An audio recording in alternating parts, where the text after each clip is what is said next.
मां Saraswati recording studio Shivnagar Ghat Darbhanga. Singing by Hrithik Singh.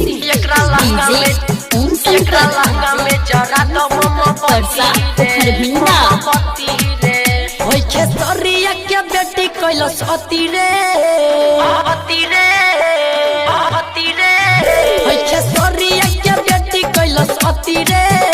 एकरा लहंगा में जरा दो मोमबत्ती रे एकरा लहंगा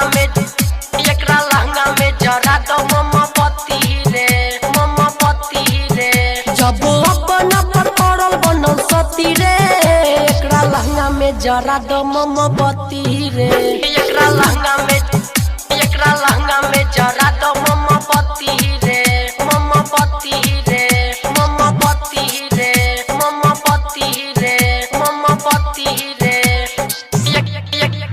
एकरा लहंगा में जरा दो मोमबत्ती रे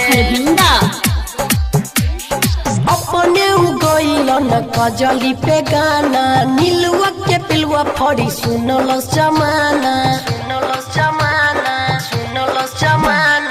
अपने उगइल न कजली पे गाना नीलुआ के पिलुआ फड़ी सुनल जमाना गइले पंकज कैलन दूर गति रे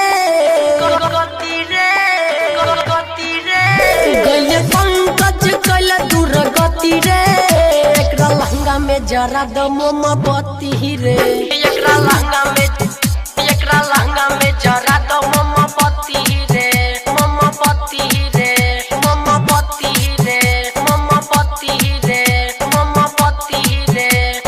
एकरा लहंगा में जरा दो मोमबत्ती रे